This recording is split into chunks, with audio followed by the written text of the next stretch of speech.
You're watching NRATV with Bill Whittle.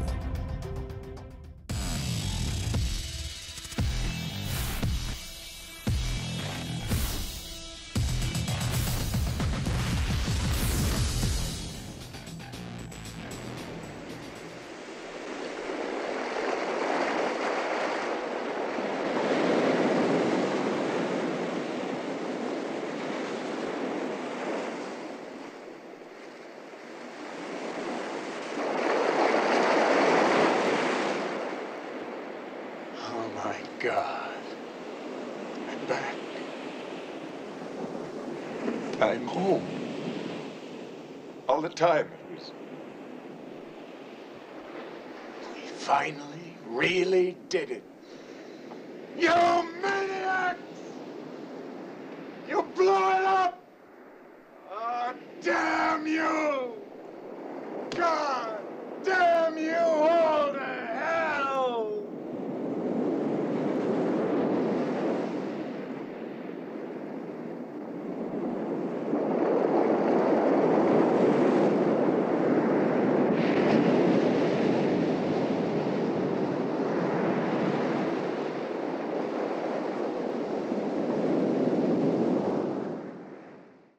You maniacs! You blew it up! I'll leave the rest of it out. That was five-time NRA President Charlton Heston with the best twist ending of any movie of any time ever at the end of Planet of the Apes. And he realizes that people have destroyed the United States of America that he loves so much. And today, our topic is going to be basically that. You blew it up! You maniacs! We're going to talk about blowing up the Union.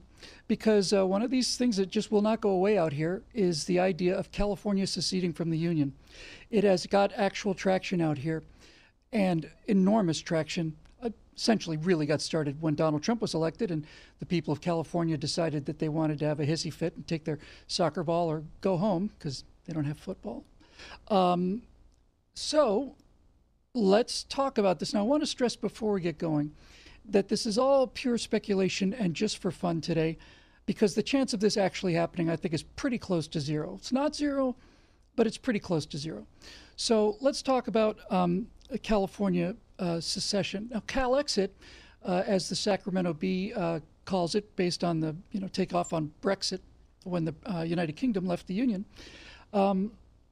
There's an article about how another one of these plebiscites is going to come up, and they're going to proposition. We rule by proposition out here in California, by the way. And so the people who are pushing for an amendment to the California Constitution to get California out of the United States, as you can see there, they're confident about their latest plan that they're going to be able to get it and do it, put it on the ballot. And they seem to think that if they get it on the ballot and pass it, then that's the end of that.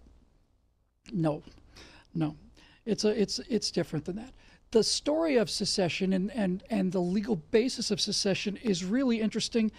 And one of the cases that's most interesting by far is that of Texas, because as Texans know, and they will remind you at every opportunity, Texas is the only state in the Union that was ever its own country, the Republic of Texas, before it joined the United States. So what's the legal ground for secession? If California really wanted to get out of the Union, let's say that a majority of Californians did it, what would the actual legal mechanics be? Well, if you go back to Texas, the idea of Texas leaving the USA, when asked about that subject, Scalia, who we all hold in very dear memory, had this to say. He said, if there was any constitutional issue resolved by the Civil War, it's that there is no right to secede. And that's Antonin Scalia talking. So the question is, what can happen and what can legally happen and what might happen and what's fair speculation and what's just plain lunacy? Hard to tell sometimes out here in the Golden State.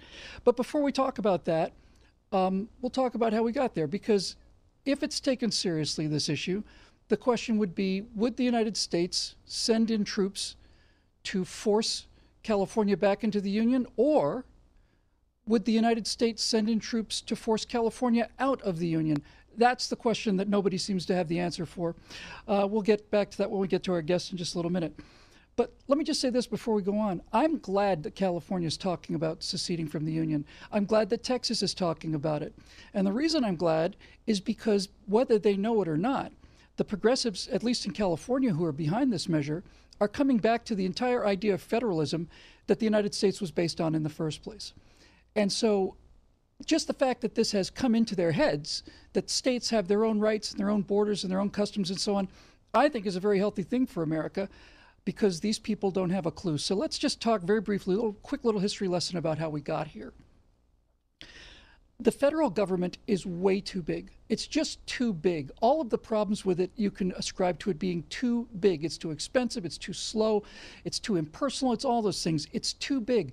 But the federal government was never, ever meant to be as large as it is now. Washington was always kind of an out-of-the-way, kind of a swamp suburb. And the big cities, New York, Chicago, Los Angeles, Houston, Dallas, all those things, was where the real action is. But over time, more and more power has accrued in Washington, more and more power in the hands of the president. Congress gets less and less effective. And so we have a country that's way out of balance. How did we get to this point?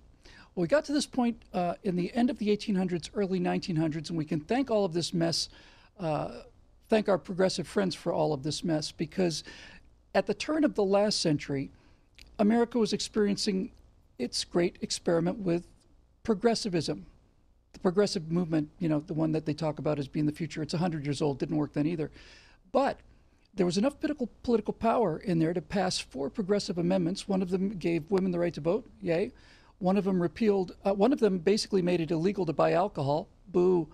But the 2 that really put the pressure on the federal government, the ones that took the power away from the states and gave it to Washington, are the 16th and 17th Amendment. Let's start with the 17th Amendment first. The Constitution was written with a different way of providing senators than we have today.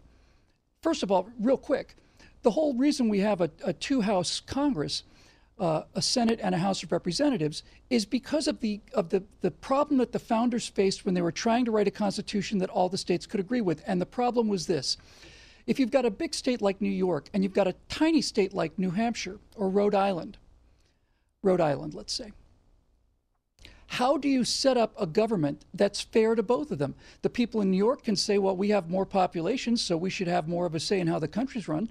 The people in Rhode Island say, well, in that case, why are we even here? We're going to be outvoted on everything we do. And so the genius of the founding fathers was to say, okay, we'll have it both ways. We're going to have the House of Representatives, which is determined by population. California is the biggest state. It provides the most representatives to the Congress. The House of Representatives represents the people of America based on their population distribution. But the Senate was supposed to be the House of the states. And originally in the Constitution, senators were not elected by the people. They were elected by the state legislatures.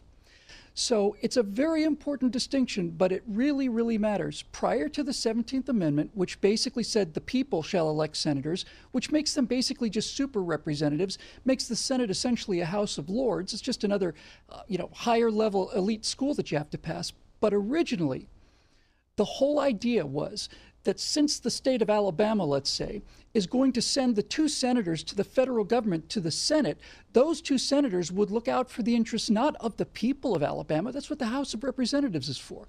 They would look out for the interests of the state of Alabama. As a state, they would protect each state's sovereign rights. So when the progressives got the 17th Amendment through, now all they had to do was win the popular vote, which means essentially the Senate is useless and the states don't have any leverage at all the way they were supposed to in the original Constitution. That's the 17th Amendment. 16th Amendment is another part of the problem, and the 16th Amendment essentially calls for an income tax, and it's just brutal. It's almost like a decree. Congress shall have the power to lay and collect taxes on incomes from whatever source derived, without apportionment among the several states and without regard to any census or enumeration. So when you combine the 17th Amendment that takes the power away from the states and puts it in the hands of the federal government, and the 16th Amendment, which gives the income tax to the federal government, all of a sudden now you've got this monster in Washington where it was not supposed to be a monster in Washington.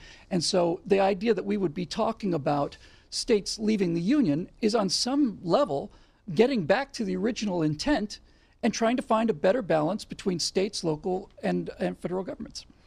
So that's how we got into the mess we're in now. And to help us talk about a few ways maybe we could get out of it is our guest, Ed Brittow. He's a California analyst. He analyzes the state of California. He's a retired Marine.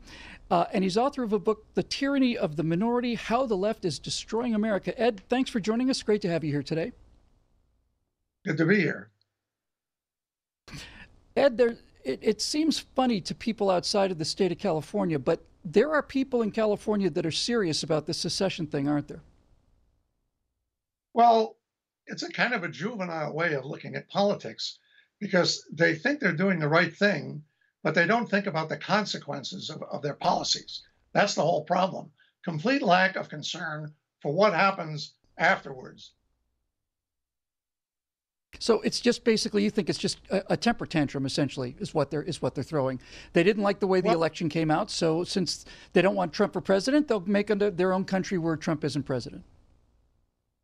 I think that's a large part of it, but it also goes back to the whole leftist approach, which is, let's give everything away. Let's have free education, free welfare, free this, free that, but nobody ever stops to say who's going to pay for it, and if we're going to have sanctuary cities, what's going to happen if the government no longer provides protection for its citizens? What's going to happen then? They don't think about the consequences. No, obviously not. That's a really good point. And you know what's kind of surprising? I think what surprised most people, Ed, is if you take a look at California's electoral map from the 2016 election, if you look at how California voted in the last year, if you bring up that electoral map, you will see that California is in many ways a very red state. If we can get that graphic up there, we'd certainly be able. There it is. You can see that huge swaths of California are red. The entire interior of the state is red. You got a lot of blue up at San Francisco and blue in Los Angeles and a little blue down in San Diego. So I think that's. Do you think that this would be the California conservatives, the people who voted Republican and made that middle of the state red, do you think they would go for this secession thing?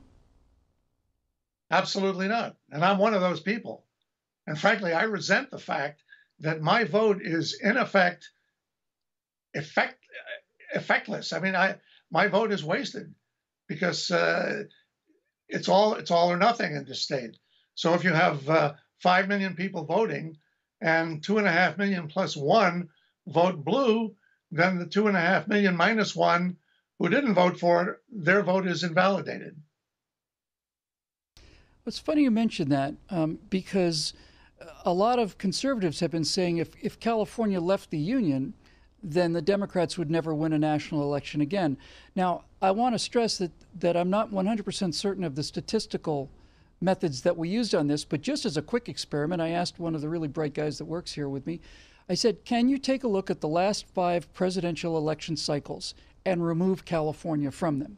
What would happen? And the results are actually really interesting. Just very briefly, it turns out that, where are we? There would be no change in the actual results. The Electoral College, even with the reduced Electoral College, with California gone, you wouldn't need 270, you'd only need 242, the way we analyze it. But the elections would stay the same. But one very interesting thing would be different if California was gone.